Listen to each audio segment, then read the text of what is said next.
નમસ્કાર દર્શક મિત્રો, હું નંદની ન્યૂઝ 20 ગુજરાતી અને નગરનાથ ન્યૂઝમાં આપ સૌ દર્શક મિત્રોનું હાર્દિક સ્વાગત છે।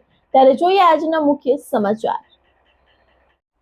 સમૃદ્ધ education and charitable trust Junagadh સંચાલિત અતિ ગંભીર અનાથ અને દિવ્યાંગ બાળકો માટેની જે વેરાવળ અને વડોદરા સ્થિત સંસ્થા છે તેમાં 80મા સ્વતંત્રતા દિવસની હર્ષોલ્લાસ સાથે ઉજવણી કરવામાં આવી હતી। આ રાષ્ટ્રીય પર્વ નિમિત્તે સંસ્થાના પાટણગઢમાં જિલ્લા બાળ સુરક્ષા અધિકારી રમેશ મહિડા દ્વારા ધ્વજવંદન કરવામાં આવ્યું હતું।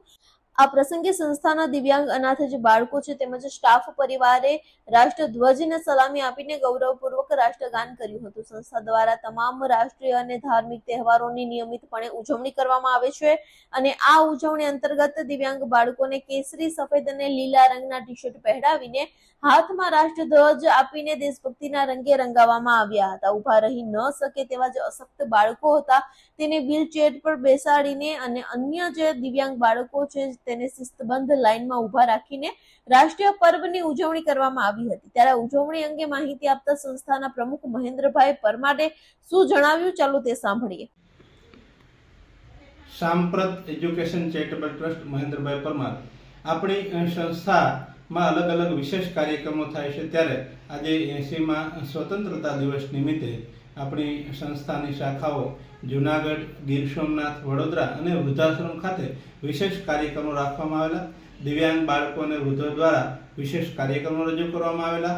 જૂનાગઢ સમાજ બાળ સુરક્ષા અધિકારી રમેશભાઈ મહિડા ઉપસ્થિત રહી અને દિવ્યાંગોએ વિશેષ કાર્યક્રમો સાથે ધ્વજવંદન કરવામાં આવે। વડોદરા ખાતે પણ CWCના ચેરમેન શ્રી અને અલગ અલગ સંસ્થાઓ ઉપસ્થિત રહી અને કાર્યક્રમો કરી અને દિવ્યાંગ બાળકોએ ખાસ વિશેષ કાર્યક્રમો રજૂ કરેલા। સાથે સાથે ગીર સોમનાથમાં પણ અલગ અલગ કાર્યક્રમો રજૂ કરી અને આજુબાજુના લોકો ઉપસ્થિત રહી ધ્વજવંદન કરવામાં આવેલું। વૃદ્ધાશ્રમ ખાતે પણ વૃદ્ધો દ્વારા ધ્વજવંદન કરી સમાજને એક સારો મેસેજ જાય છે કે દિવ્યાંગો અને વૃદ્ધો પણ એક સ્વતંત્રતા પર્વમાં ખૂબ હોંશભેર ભાગ લઈ અને એક સમાજને સારો મેસેજ આજે જાય છે। સાથે સાથે આપણી સંસ્થાના ખૂબ હિતેશો અને સંસ્થાના દાતાશ્રીઓને આજના આ 80મા સ્વતંત્રતા પર્વ નિમિત્તે હું ખૂબ દિવ્યાંગ બાળકો અને મારા પરિવાર વતી ખૂબ શુભેચ્છા આપું છું। જૂનાગઢ ખાતે સમસ્ત સંધિ યુવા મુસ્લિમ સમાજ અને કોમી એકતા રાષ્ટ્રીય એકતા સમિતિ જૂનાગઢ દ્વારા દર વર્ષેની જેમ આ વર્ષે પણ 80મા સ્વાતંત્ર્ય પર્વની ભવ્ય અને ઉત્સાહભેર ઉજવણી કરવામાં આવી હતી। સમાજમાં કોમી એકતા અને રાષ્ટ્રીય એકતા વધુ મજબૂત થાય અને જનજાગૃતિ ફેલાય તેવા ઉમદા આશયથી આ વિશેષ કાર્યક્રમનું આયોજન કરવામાં આવ્યું હતું। આ ઉજવણી પ્રસંગે શહેરના અનેક અગ્રણીઓ અને મહાનુભાવો ખાસ ઉપસ્થિત રહ્યા હતા અને આયોજન અને કોમી એકતાના સંદેશ અંગે માહિતી આપતા ગિરનાર સંરક્ષણ ભાવેશભાઈ વેકરિયાએ જણાવ્યું હતું કે દેશની એકતા, અખંડિતતા અને ભાઈચારો જાળવી રાખવા માટે આ પ્રકારના રાષ્ટ્રીય પર્વોની ઉજવણી થાય છે અને તે ખૂબ જ મહત્વપૂર્ણ છે। સંધિ યુવા મુસ્લિમ સમાજ અને કોમી એકતા રાષ્ટ્રીય એકતા સમિતિ દ્વારા દર વર્ષની જેમ યોજાતો આ કાર્યક્રમ સમાજમાં શાંતિ, સમભાવ અને રાષ્ટ્રપ્રેમનો ઉત્કૃષ્ટ સંદેશ પૂરો પાડે છે। ત્યારે હવે તે આગળ શું કહે છે, ચાલો તે સાંભળીએ। 80મો સ્વતંત્ર દિવસ અલક્ષા સોસાયટી અને ખ્વાજાનગરના રહીશો દ્વારા સંયુક્ત રીતે મનાવવામાં આવ્યો। ત્યારે સમસ્ત સંધિ સમાજના નેજા નીચે પણ સાથે સાથે એક વસ્તુ મહત્ત્વની એ ધ્યાનમાં આવી કે 80 વર્ષ પહેલાં જે આઝાદી એના લડવૈયાઓ હતા ત્યારે કોઈ કોમી ભેદભાવ વગર એક સાથે જે આઝાદીની જે મુહિમ ઉપડી એના કારણે આ દેશ આઝાદ થયો ને 80 વર્ષે આપણે આઝાદીનો જે સ્વાદ ચાખી રહ્યા છીએ ત્યારે ભારતીય પ્રજાને, જૂનાગઢની જનતાને એક જ અપીલ કરવાની છે કે આપણે આપણા તિરંગાનું માન સન્માન રાખીએ, આપણે આપણા બંધારણનું માન સન્માન રાખીએ, કારણ કે જ્યાં સુધી બંધારણ અને તિરંગાનું માન સન્માન છે ત્યાં સુધી જ આપણે સ્વતંત્ર છીએ અને આપણે સ્વતંત્ર છીએ ત્યાં સુધી દેશ સ્વતંત્ર છે। ત્યારે ભારતની પ્રજા આવનારા સમયમાં ખૂબ શાંતિ અને સુખ શાંતિ અને સમૃદ્ધિ સાથે આગળ વધે। આમાં કોઈ હિન્દુ, મુસ્લિમ, શીખ, ઈસાઈ ન હોય, સંપૂર્ણ ભારતીય હોય એ ભાવના ઊભી થાય એવી એક શુભકામના સાથે 80મા સ્વતંત્રતા દિવસની આપ સર્વોને શુભકામના। જૂનાગઢ જિલ્લાના માળિયાહાટીના ખાતે 80મા સ્વાતંત્ર્ય પર્વની ભવ્ય ઉજવણી કરવામાં આવી હતી, જેમાં રાજ્યમંત્રી શ્રી કૌશિકભાઈ વેકરિયાના હસ્તે ધ્વજવંદન સમારોહ યોજાયો હતો। મંત્રીશ્રીએ ખુલ્લી જીભમાં પરેડનું નિરીક્ષણ કરીને રાષ્ટ્રધ્વજને સલામી આપી હતી અને નાગરિકોને સ્વાતંત્ર્ય દિનની શુભકામનાઓ પણ પાઠવી હતી। આ પ્રસંગે મંત્રીશ્રીએ માળિયાહાટીના તાલુકામાં વિકાસના કામો માટે ₹25 લાખનો ચેક અર્પણ કર્યો હતો।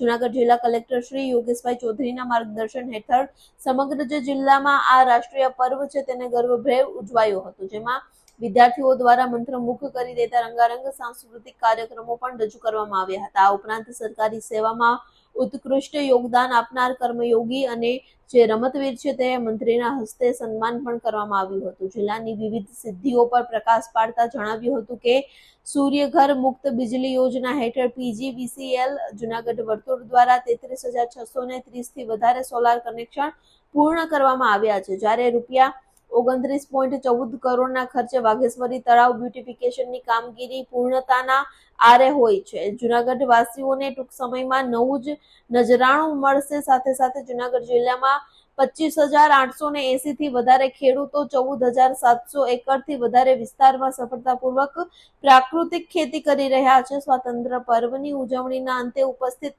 તમામ મહાનુભાવો દ્વારા સંકુલમાં વૃક્ષારોપણ પણ કરવામાં આવ્યું હતું. આ ઉજવણી અને જિલ્લાના વિકાસ કાર્યો અંગે માહિતી આપતા જુનાગઢ જિલ્લા કલેક્ટર યોગેશ ચૌધરીએ શું જણાવ્યું હતું, ચાલો તે સાંભળીએ. જિલ્લા કક્ષાનો સ્વતંત્ર દિવસનો કાર્યક્રમ માળિયા હાટીના તાલુકામાં સંપન્ન થયો. આમાં માનનીય મંત્રી શ્રી કૌશિકભાઈ વેકરિયા સાહેબ, જે જૂનાગઢના સહ પ્રભારી મંત્રી છે, એ ધ્વજવંદન કરીને ધ્વજ ફરકાવીને 15 દિવસની ઉજવણી કરી અને તાલુકાના અને જિલ્લાના ઘણા બધા અલગ અલગ તાલુકા વિદ્યાલયોના બાળકો પણ જોડાયા. વચ્ચે વરસાદ પડી પણ બાળકોનો જે જોશો હતો એ જોવાલાયક હતું.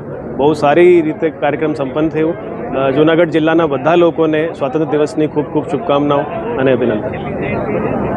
જુનાગઢ સ્થિત ગિરનાર મંડળના સંતો દ્વારા રાષ્ટ્રીય મહાપર્વ 80માં સ્વતંત્રતા દિવસની ઉત્સાહભેર ઉજવણી કરવામાં આવી હતી. ભવનાથ ખાતે આવેલા ઐતિહાસિક રુદ્રેશ્વર જાગીર આશ્રમ ખાતે સંતોની ગરબા અને પવિત્ર ઉપસ્થિતિ વચ્ચે આન બાન અને શાનથી તિરંગો લહેરાવીને દેશભક્તિની ઉજવણી કરાઈ હતી. આ તકે વડાપ્રધાન નરેન્દ્ર મોદીના હર ઘર તિરંગા અભિયાનને સંતોની રાષ્ટ્રભક્તિનું એક મોટું અને પ્રેરણાદાયી અભિયાન ગણાવ્યું હતું. સ્વતંત્ર પર્વની આજે પાવન પ્રસંગે સંતોએ તમામ ભારતવાસીઓને, ગુજરાતવાસીઓને સ્વતંત્રતા દિવસની હાર્દિક શુભકામનાઓ પાઠવી હતી અને આ સાથે જ દેશની સરહદો સાચવી રહેલા દેશના જે નવજવાનો છે તેના માટે ભગવાન શિવજીના ચરણોમાં દીર્ઘાયુની ખાસ પ્રાર્થના કરવામાં આવી હતી અને શહેરના રક્ષા કાજે શહીદી વહોરનાર જે વીર જવાનો છે તેને ભાવપૂર્ણ શ્રદ્ધાંજલિ પણ અર્પણ કરાઈ હતી. ત્યારે આ ઉજવણી અને આશીર્વચન જે છે એ અંગે માહિતી આપતા ભવનાથ રુદ્રેશ્વર જાગીર આશ્રમના મહંત ઇન્દ્ર ભારતી બાપુએ શું જણાવ્યું, ચાલો તે સાંભળીએ. 80वें राष्ट्र पर्व पर गिरनार मंडल के साधु संतों द्वारा और यहाँ के वरिष्ठ नागरिकों के द्वारा हर साल 15 अगस्त 26 जनवरी के दिन ध्वजवंदना होती है और आज के दिन हम एक भारत के हमारे यशस्वी वड़ा प्रधान माननीय मोदी साहब जी ने जो हर घर त्रिरंगा, घर घर त्रिरंगा, एक हमारे त्रिरंगे की आन बान और एक शान है. और देखने को जावे तो 23 अगस्त 2023 को भी चंद्रयान 3 जो चंद्र के ऊपर गया उसमें भी हमारा त्रिरंगे का गौरव हम लेते हैं. और आज के दिन सभी देशवासियों को इस पर्व की शुभकामना देते हैं. और हमारे सरहद पे जितने हमारे नौजवान अभी बैठे देश की सुरक्षा काज, उसी को भगवान सभी को लंबी आयु देवे. और जो देश के लिए शहीदी ली है उनको हम यहाँ से श्रद्धांजलि देते हैं. और आज के ये महापर्व पर सभी भारतवासियों को महापर्व की शुभकामना. और भारत हमारा विश्व गुरु होवे ऐसी पिनाक पानी शिव के पास मेरी प्रार्थना अस्तु. ओम नमो नारायण. जय हिंद. आदित्य कोना છે? દેશના 80માં સ્વતંત્રતા પર્વ નિમિત્તે જુનાગઢ મહાનગરપાલિકા કચેરીના પરિસરમાં ભવ્ય ધ્વજવંદન કાર્યક્રમ યોજાયો હતો. વંદે માતરમના ગાન સાથે શરૂ થયેલા આ કાર્યક્રમમાં મેયર ધર્મેશ પોસિયાના હસ્તે આન બાન અને શાનથી રાષ્ટ્રધ્વજ ફરકાવીને સલામી આપવામાં આવી હતી. આ પાવન પ્રસંગે ડેપ્યુટી મેયર આકાશભાઈ કટારા, મનન નભાણી, કલ્પેશ અજવાણી સહિતના જે ચૂંટાયેલા હોદ્દેદારો છે, પાલિકાના અધિકારીઓ છે અને કર્મચારીઓ મોટી સંખ્યામાં ઉપસ્થિત રહ્યા હતા. સ્વાતંત્ર્ય પર્વની ઉજવણીને યાદગાર બનાવવા માટે મહાનગરપાલિકા દ્વારા શહેરની રાત દિવસ સેવા કરતા ફાયર બ્રિગેડ અને સફાઈ કર્મચારીઓની નિષ્ઠાને બિરદાવીને તેઓને પ્રતિક ચિહ્ન તથા પ્રસિદ્ધ પત્ર આપી આપીને વિશિષ્ટ સન્માન કરવામાં આવ્યું હતું. કાર્યક્રમ દરમિયાન શાળાના વિદ્યાર્થીઓ અને પાલિકા કર્મચારીઓ દ્વારા રજૂ કરાયેલા દેશભક્તિના ગીતો તેમજ રંગારંગ સાંસ્કૃતિક કાર્યક્રમથી સમગ્ર વાતાવરણ ભક્તિમય બની ગયું હતું. આ ઉજવણી અને કર્મયોગીઓના સન્માન અંગે માહિતી આપતા જૂનાગઢ મહાનગરપાલિકાના મેયર ધર્મેશ પોસિયાએ શું જણાવ્યું, ચાલો તે સાંભળીએ. આજના 15મી ઓગસ્ટ અને 80મા સ્વતંત્રતા પર્વની જૂનાગઢ મહાનગરપાલિકા ખાતે ધ્વજવંદન કરવામાં આવ્યું છે. આ પાવન અને ગૌરવશાળી પ્રસંગે પધારેલ સૌ પદાધિકારીઓ, અધિકારીશ્રીઓ, વિદ્યાર્થીઓ, પ્રેસ મીડિયાના ભાઈઓ તથા બહેનો ને ખૂબ ખૂબ શુભકામનાઓ પાઠવું છું.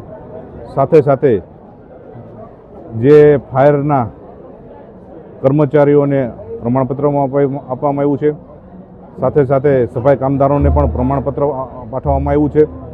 અને સૌપ્રથમ આજના પાવન દિવસે તમામ દેશ ભક્તો અને આઝાદીના લડવૈયાને અને સરહદ પર દેશનું રક્ષણ કરતા વીર જવાનોને નતમસ્તક વંદન કરું છું. સાથે સાથે ચાલો આપણે સૌ સાથે મળી વિકસિત ભારતથી વિકસિત ગુજરાત અને વિકસિત ગુજરાતથી વિકસિત જૂનાગઢ શ્રેષ્ઠ યોગદાન આપીએ. અસ્તુ. ભારત માતા કી જય. વંદે માતરમ. જૂનાગઢ શહેરના કાળવા ચોક ખાતે કોંગ્રેસના આગેવાનો અને કાર્યકરો દ્વારા એકત્રિત થઈને વિરોધ પ્રદર્શન યોજવામાં આવ્યું હતું. હલ્દવાની ખાતે યોજાયેલી કોંગ્રેસની રેલીના સ્થળે ભાજપ દ્વારા ગંગાજળ છાંટીને કરાયેલી કહેવાતી શુદ્ધિકરણ વિધિના વિરોધમાં આ રેલી સ્વરૂપે કાળો વિરોધ નોંધવામાં આવ્યો હતો. કોંગ્રેસના જણાવ્યા અનુસાર કોંગ્રેસ રાષ્ટ્રીય પ્રમુખ મલ્લિકાર્જુન ખડગેની હાજરીથી સ્થળ અપવિત્ર થઈ ગયું હોવાનું કહીને ભાજપ દ્વારા જે શુદ્ધિકરણ કરવામાં આવ્યું હતું તે અત્યંત ઘૃણાસ્પદ, પ્રતિગામી અને વિભાજનકારી માનસિકતા ધરાવે છે. આ કૃત્યને માત્ર કોંગ્રેસ પ્રમુખનું અપમાન જ નહીં પરંતુ ભારતના બંધારણીય મૂલ્યો જેવા કે સમાનતા, બંધુત્વ અને જે સામાજિક ન્યાય છે તેના પર સીધો હુમલો ગણાવ્યો છે. જોકે કાળવા ચોક ખાતે આ વિરોધ પ્રદર્શન શરૂ થયાના થોડા સમયમાં જ પોલીસે ત્વરિત કાર્યવાહી શરૂ કરીને તમામ કોંગ્રેસી કાર્યકરોની અટકાયત કરી હતી. આ વિરોધ પ્રદર્શન અંગે માહિતી આપતા ગુજરાત કોંગ્રેસના પ્રવક્તા કરસનદાસ બાપુ ભાદરકાએ શું જણાવ્યું, ચાલો તે સાંભળીએ. બાપુ ભાદરકા, રાષ્ટ્રમાં જે આ ભાજપ દ્વારા થઈ રહ્યું છે, આખો દેશ અને દુનિયા જાણે છે કે જે રામલીલા મેદાનમાં શુદ્ધિકરણના નામે ભાજપના કહેવાતા લોકોએ જે સંસ્કૃતિનું અપમાન કર્યું છે, બંધારણ ઉપર બળાત્કાર કર્યો છે. મારે કહેવું છે કે રામના નામે આ લોકો ત્યાં સુધી પહોંચ્યા છે અને રામાયણનું અપમાન કરે છે, સનાતનના શાસ્ત્રોનું અપમાન કરે છે. જો તમારે ભાજપ વાળાઓ શુદ્ધિકરણ જ કરવું હોય તો દેશમાં જે આર્થિક અસમાનતા છે એનું શુદ્ધિકરણ કરો. શુદ્ધિકરણ કરવું હોય તો શિક્ષણની જે હાલત કચરા પેટી જેવી થઈ ગઈ છે એનું શુદ્ધિકરણ કરો. ભાજપના નરાધમ લોકો, તમારે એ જાણવાની જરૂર છે કે શુદ્ધિકરણ કરવું હોય તો જગતનો તાત કિસાન જે આપઘાત કરી રહ્યો છે, જે હેરાન થઈ રહ્યો છે, એ તમારી નીતિઓ, તમારી નબળી નીતિઓને લીધે કરી રહ્યો છે. શુદ્ધિકરણ કરવું હોય તો એનું શુદ્ધિકરણ કરો. અરે બંધારણમાં સમાનતાનો ઉલ્લેખ છે. તમારે જેટલી તાકાત વાપરવી હોય એટલી વાપરી લો ભાજપ. તમે ગમે એટલી અસમાનતાની વાતો કરશો, તમે ગમે એટલું દેશનું વર્ગીકરણ કરશો, તમે ભારતને તોડવાના ગમે એટલા પ્રયત્ન કરશો, પણ કોંગ્રેસના એક એક સિપાહીમાં તાકાત છે, એક એક લોકશાહી પ્રેમીમાં તાકાત છે કે તમને સફળ નહીં થવા દે. મારે તમારા માધ્યમથી આ દેશના દુશ્મનોને એ પણ કહેવું છે કે તમે દેશ પ્રેમના કપડા પહેરીને દેશદ્રોહ કરી રહ્યા છો. મારા ભાઈઓ, એટલું તો તમને બુદ્ધિની છાંટો હોવો જોઈએ કે જેને 10 વખત છૂટાછેડા લીધા હોય એને સમાધાનમાં ન જવાય. આ રીતે તમે દેશને ઉલ્લુ બનાવી રહ્યા છો. આ અપમાન એ માત્ર ખડગેજીનું અપમાન નથી, આ બંધારણનું અપમાન છે, સનાતન ધર્મનું અપમાન છે, રાષ્ટ્રનું અપમાન છે, રાષ્ટ્ર પ્રેમીઓનું અપમાન છે. નહીં સહન કરવામાં આવે, નહીં ચલાવી લેવામાં આવે. નિવેદનો આવે છે કે તપાસ કરીશું, તપાસ કરીશું. તમારી તપાસની 1, 2, 3 એ પહેલા રાષ્ટ્ર પ્રેમીઓની માફી માંગો, દેશ પ્રેમીઓની માફી માંગો, સનાતનનું પણ અપમાન કર્યું છે, ધર્મની પણ માફી માંગો. અને એ માટે લોકો જાણે કે આ લોકોએ સનાતનના નામે, લોકશાહીના નામે અને બંધારણના નામે પોતાના સ્વાર્થ માટે જે ખડગેજીનું અપમાન કર્યું છે, એ માટે અમે આજે જુનાગઢના કાળવા ચોકમાં મળ્યા છીએ. અરે ચોરિયારે પાર્ટીને મારો ગોળી, 84 વર્ષની વ્યક્તિનું માન સન્માન નથી જાળવીને આ લોકોએ એના સંસ્કાર ખુલ્લા કર્યા છે, જે મહાભારતની સંસ્કૃતિનું પણ ખુલ્લેઆમ અપમાન છે, નહીં ચલાવી લેવામાં આવે. જી. જુનાગઢ જિલ્લાના વિસાવદર તાલુકાના કાલસારી ગામમાં ખેડૂતો સાથે થયેલી કરોડો રૂપિયાની બોગસ મંડળી કૌભાંડ મામલે ગુજરાત હાઈકોર્ટે લાખ કરી છે. ખેડૂતોની જાણ બહાર તેમના અંગત દસ્તાવેજોનો દુરુપયોગ કરીને ડુપ્લિકેટ સિગ્નેચર તેમજ 7/12ના જે ઉતારાનો ખોટો ઉપયોગ કરીને બોગસ મંડળી બનાવી હતી અને તેમાં ખેડૂતોને સભાસદ બનાવી દેવામાં આવ્યા હતા. આ ગંભીર ફ્રોડ અંગે કાલસારીના ખેડૂતોએ છેક પીએમઓ પોર્ટલ સુધી લડત ચલાવીને રજૂઆત કરી હતી, છતાં પણ રાજકીય દબાણ અને કૌભાંડમાં ભાજપના આગેવાનો સંડોવાયેલા હોવાના કારણે વિસાવદર પોલીસ દ્વારા કોઈ પણ જાતની કાર્યવાહી કરવામાં ન આવવાના હોવાના પણ આક્ષેપો લાગ્યા છે. ત્યારે આ મામલે હાઈકોર્ટે વિસાવદર પોલીસની નિષ્ક્રિયતાને ફિટકારતા વરસાવતા આજે રાજ્યમાં કાયદો અને વ્યવસ્થાની સ્થિતિ સામે ગંભીર સવાલો ઉઠાવ્યા હતા. ફાઇલો દબાવી રાખવા બદલ કોર્ટે વિસાવદર પીઆઈને પણ આકરી લપેટ લગાવી હતી ને ત્યારે વિસાવદર પોલીસ સામે કડક પ્રશ્નો ઉગામતા કહ્યું હતું કે જુનાગઢમાં જે મોટો ધડાકો કરતા હાઈકોર્ટે બોગસ મંડળી મુદ્દે તાત્કાલિક ગુનો નોંધવાનો આદેશ આપ્યો છે અને આ સમગ્ર મામલો 8 અઠવાડિયાની અંદર ત્વરિત કાયદાકીય કાર્યવાહી કરીને પૂર્ણ કરવાનો પણ સ્પષ્ટ નિર્દેશ આપ્યો છે. જુનાગઢમાં ભારત સંચાર નિગમ લિમિટેડ એટલે કે BSNL બિઝનેસ એરિયા દ્વારા સ્વદેશી ઉત્પાદનો અને સેવા પ્રત્યે નાગરિકોમાં જાગૃતિ ફેલાવવાના હેતુથી એક ભવ્ય બાઇક રેલીનું આયોજન કરવામાં આવ્યું હતું. BSNL જુનાગઢ કચેરી ખાતેથી શરૂ થયેલી આ રેલી શહેરના વિવિધ મુખ્ય વિસ્તારોમાંથી પસાર થઈ હતી, જેમાં સંસ્થાના અધિકારીઓ અને કર્મચારીઓએ મોટી સંખ્યામાં ઉત્સાહપૂર્વક ભાગ લીધો હતો. આ રેલીનું નેતૃત્વ પ્રિન્સિપલ જનરલ મેનેજર PGM અને BA હેડ શ્રી DK અગ્રવાલ દ્વારા કરવામાં આવ્યું હતું. રેલી દરમિયાન BSNLના કર્મચારીઓએ સ્થાનિક નાગરિકોને ભારત ફાઇબર મોબાઈલ સેવાઓ, બ્રોડબેન્ડ અને ડિજિટલ કનેક્ટિવિટી સોલ્યુશન વિશે વિગતવાર માહિતી આપી હતી. આ પહેલનો મુખ્ય ઉદ્દેશ લોકોને સસ્તા અને વિશ્વસનીય સ્વદેશી ટેલિકોમ સોલ્યુશન તરફ વાળવાનો હતો. શ્રી DK અગ્રવાલે કર્મચારીઓની સક્રિય ભાગીદારીની પ્રશંસા કરતા મેક ઇન ઇન્ડિયા અને સ્વદેશી સેવાઓના ઉપયોગ પર ભાર મૂક્યો હતો.